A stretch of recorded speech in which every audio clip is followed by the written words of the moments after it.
दूसरी category of ratios में तुम लोगों से डिस्कस करने जा रहा हूँ बच्चों, वो है सॉल्वेंसी रेशियोज। सॉल्वेंसी रेशियोज को लॉन्ग टर्म सॉल्वेंसी रेशियोज भी कहा जाता है। इसके अंदर 4 रेशियोज आते हैं। पहला होता है डेट टू इक्विटी रेशियो, दूसरा होता है total asset to debt ratio, तीसरा होता है प्रोप्राइटरी रेशियो और चौथा होता है इंटरेस्ट कवरेज रेशियो। तो इन ऑल इसमें 4 रेशियोज आते हैं। पहला डेट टू इक्विटी रेशियो, दूसरा total asset to debt ratio, तीसरा प्रोप्राइटरी रेशियो और चौथा इंटरेस्ट कवरेज रेशियो। तो जो शुरू के 3 रेशियोज हैं वो तो आपके नॉर्मल प्योर रेशियोज होते हैं, लेकिन जो चौथा रेशियो है वो आपका टाइम्स में एक्सप्रेस किया जाता है, इंटरेस्ट कवरेज रेशियो। तो पहले इन 3 के बारे में बात करते हैं। ये तीनों फॉर्मूले, तीनों रेशियोज जो हैं वो बड़ी आसानी से याद हो जाते हैं, क्योंकि तीनों के अंदर केवल 3 चीज़ें ही हैं जो बार बार इंटरचेंज हो रही है, 3 में से कोई 2। वो कैसे? तो जब आप total asset to debt ratio निकालते हैं तो उसका फॉर्मूला होता है total asset upon non current liability. Total asset to debt ratio में ऊपर क्या आ रहा है? टोटल एसेट, और डेट का मतलब नॉन करंट लायबिलिटी। क्लियर हो गया? ऐसे ही जब आप डेट टू इक्विटी रेशियो निकाल रहे हो, डेट का मतलब नॉन करंट लायबिलिटी और इक्विटी का मतलब शेयर होल्डर फंड, ये फॉर्मूला भी आसानी से याद हो गया। तीसरा है प्रोप्राइटरी रेशियो। प्रोप्राइटरी यानी ओनर, ओनर यानी शेयर होल्डर्स, तो ऊपर आएगा शेयर होल्डर फंड, नीचे आएगा टोटल एसेट्स। क्लियर हो गया? तो ये 3 रेशियोज हैं जो मैंने बताया, तीनों में 3 ही चीज़ें आ रही हैं जो ऊपर नीचे एक्सचेंज हो रही हैं बार बार। डेट टू इक्विटी में नॉन करंट लायबिलिटी ऊपर, शेयर होल्डर फंड नीचे। टोटल एसेट टू डेट में टोटल एसेट ऊपर, नॉन करंट लायबिलिटी नीचे।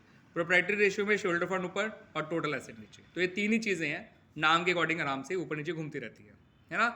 हो गया आसानी से याद? अब तीनों को इंडिविजुअली कैसे निकाला जाता है वो बता देता हूँ।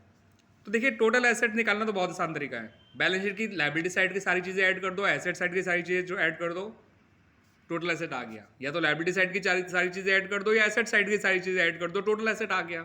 लायबिलिटी साइड में 3 ही हेडिंग होती हैं, वैसे तो 4 हेडिंग होती हैं, लेकिन एक हेडिंग जो है आपकी अकाउंटिंग रेशियो के पॉइंट ऑफ व्यू से नॉन इवैल्यूएटिव है, जिसका नाम है share application money pending allotment. उस हेडिंग को की बात ही नहीं करूंगा मैं, तो केवल 3 हेडिंग की बात करने जा रहा हूँ, that is share holder fund, non current liability और करंट लायबिलिटी। तो अगर हम share holder fund, non current liability और करंट लायबिलिटी तीनों जोड़ देंगे तो भी टोटल एसेट आ जाएगा। एसेट साइड में केवल 2 ही हेडिंग होती है, नॉन करंट एसेट और current assets. Non current asset और करंट एसेट जोड़ दो तो भी टोटल एसेट आ गया। तो टोटल एसेट के 2 फॉर्मूले तो उस बैलेंस शीट से ही बन गए। पहला वाला share holder fund plus non current liability plus current liability, और दूसरा non current asset plus current asset. अब क्या है, जो 1-2 और फॉर्मूले बनाए गए हैं टोटल एसेट के, वो लायबिलिटी साइड की चीज़ों को यूज़ करके बनाए हैं, क्योंकि लायबिलिटी साइड की 3 चीज़ें होती हैं, share holder fund, non current liability और करंट लायबिलिटी, है ना? तो अगर हम शुरू की 2 ही चीज़ें जोड़ दें, शेयर होल्डर फंड और नॉन करंट लायबिलिटी, वो बन जाता है कैपिटल एम्प्लॉयड। तो 3 में से 2 तो आपके कैपिटल एम्प्लॉयड ही बन गई शुरू की 2, तो बस उसमें करंट लायबिलिटी और ऐड कर दो, आपका टोटल एसेट आ जाएगा। ठीक है? हाँ, क्लियर होगी बात? तो NCL प्लस CL और SHF तीनों जोड़ के टोटल एसेट आता है, लेकिन NCL और SHF मिला के टोटल वो होता है कैपिटल एम्प्लॉयड। तो यानी अगर आप कैपिटल एम्प्लॉयड में करंट लायबिलिटी जोड़ दोगे तो भी टोटल एसेट आ जाएगा, क्योंकि 3 में से शुरू की 2 को मिला के कैपिटल एम्प्लॉयड कहते हैं। तो कैपिटल एम्प्लॉयड प्लस तीसरा current liability equal to total asset.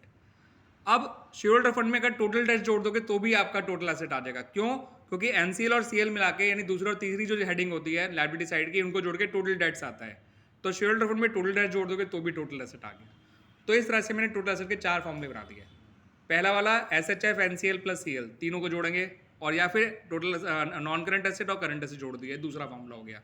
तीसरा कैपिटल एम्प्लॉयड प्लस CL, चौथा share holder fund plus total debts. तो ये तो हो गए आपके टोटल डेट्स के, टोटल एसेट के फॉर्मूले। अब शेयर होल्डर फंड निकालने के,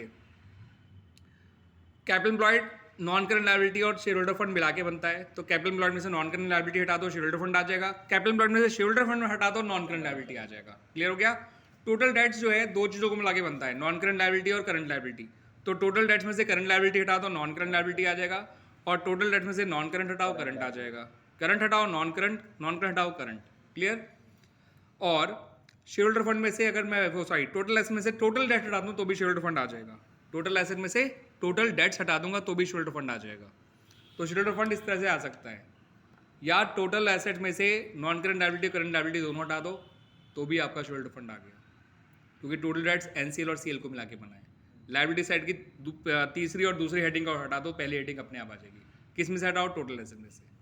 तो टोटल एसेट में से तीसरी हेडिंग और दूसरी हेडिंग का सम टोटल एट से वो कहलाता है टोटल डेट्स, उसे हटा दो, शेयर होल्डर फंड आ गया।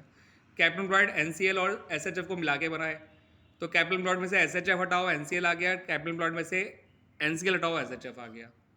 टोटल डेट्स CL और NCL मिला के बनाए, तो टोटल डेट्स में से CL हटाओ, NCL आ गया। टोटल डेट्स में से NCL हटाओ तो CL आ गया। CL हटाओ NCL, NCL हटाओ तो CL। क्लियर? इसी तरह से देखो शेड्यूल्ड फंड का भी सिखा दिया, नॉन करंट लायबिलिटी का भी सिखा दिया फॉर्मूला। तो ये तीनों फॉर्मूले आसानी से आपके हो जाएंगे। क्लियर? अब जो चौथा रेशियो है वो इंटरेस्ट कवरेज रेशियो है। इसका फॉर्मूला थोड़ा सा मुश्किल होता है, अलग होता है, मुश्किल नहीं होता, इन सबसे अलग होता है, क्योंकि उसके लिए जो है आपको अपना नेट प्रॉफिट चाहिए, वो भी before interest and tax. Net profit कौन सा वाला? इंटरेस्ट और टैक्स दोनों से पहले का, बिफोर इंटरेस्ट एंड टैक्स। अगर वो आफ्टर टैक्स है तो टैक्स को प्लस करना पड़ेगा, आफ्टर इंटरेस्ट है तो इंटरेस्ट को भी प्लस करना पड़ेगा। ठीक है ना? क्लियर हुई बात? तो net profit before interest and tax चाहिए, तो अगर आपका नेट प्रॉफिट आफ्टर टैक्स दे रखा है तो टैक्स और इंटरेस्ट दोनों प्लस कर देना। नेट प्रॉफिट बिफोर टैक्स दे रखा है तो सिर्फ इंटरेस्ट को प्लस करना।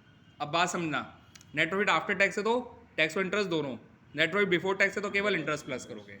नेट प्रॉफिट आफ्टर टैक्स है तो इंटरेस्ट और टैक्स दोनों, नेट प्रॉफिट बिफोर टैक्स है तो केवल इंटरेस्ट को प्लस करोगे। Net profit before interest tax पे आ जाओगे। और नीचे जो डिवाइड करा जाता है वो डिवाइड किया जाता है हमेशा किससे भला? Interest on long term debt से। तो interest on long term debts, long term debts के अंदर डिबेंचर आते हैं, लोन आते हैं, तो डिबेंचर्स और लोन के इंटरेस्ट को आप माइनस से डिवाइड कर दीजिए, NPBIT को, net profit before interest and tax को। इंटरेस्ट किस पे निकालते हैं? डिबेंचर्स या लोन पे। टैक्स किस पे निकालते हैं? नेट प्रॉफिट बिफोर टैक्स पे। अगर आपको टैक्स रुपीज़ में नहीं दे रखा, परसेंटेज में दे रखा है, तो net profit before tax into rate upon 100 हो जाएगा। Net profit before tax into rate of tax upon 100। लेकिन अगर आपको नेट प्रॉफिट आफ्टर टैक्स दे रखा है तो टैक्स निकालने का फॉर्मूला होता है net profit after tax into rate upon 100 minus tax. यानी कि अगर नेट प्रॉफिट आफ्टर टैक्स है आपका 4 लाख, ठीक है, और आपका जो टैक्स था वो 20% था, तो आपको नेट प्रॉफिट बिफोर टैक्स पे जाना हो तो 4 लाख इंटू 20/80 हो जाएगा। क्यों? क्योंकि 100 माइनस रेट। ठीक है, तो net profit after tax 4 lakh into 20/100 minus 20 यानी 80, तो टैक्स 20,000, 1 लाख आ जाएगा, नॉट 20,000, 1 लाख आ जाएगा। क्लियर हुआ? तो इस तरह से टैक्स को रुपीज़ में भी निकाल सकते हैं। इंटरेस्ट कवरेज रेशियो जितना हाई रहे उतना अच्छा होता है, क्योंकि उतना अच्छा आपका इंटरेस्ट आप पेइंग कैपेसिटी है आपकी। अगर आप NPBIT कम है तो इंटरेस्ट कवरेज रेशियो भी कम आएगा। ठीक है ना? और तो इस रेशियो का हाई रहना अच्छा होता है, इंटरेस्ट कवरेज रेशियो का, as compare to low interest coverage ratio. उस जो लोन देने वाले इंस्टीट्यूशन है उस कंपनी को, उस फर्म को प्रेफर करेंगे जिसका इंटरेस्ट कवरेज रेशियो हाई होता है। डेट टू इक्विटी रेशियो ज़्यादा हाई रहना अच्छा नहीं होता। क्यों? डेट ज़्यादा है, कौन आपको फर्दर लोन देना चाहेगा? पहले कर्जे में डूबे हुए। Total asset to debt ratio high होना अच्छी बात है, क्योंकि टोटल एसेट का लायबिलिटी के कंपैरिजन में ज़्यादा होना अच्छा होता है। ठीक है, प्रोप्राइटरी रेशियो का भी हाई रहना अच्छा रहता है, क्योंकि जितना आपका अपना फंड होगा अपनी टोटल एसेट में उतना अच्छा है।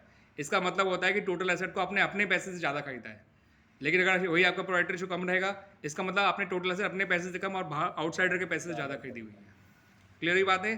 तो इस तरह से मैंने आपको दूसरी कैटेगरी ऑफ रेशियोज भी कंप्लीट करा दी।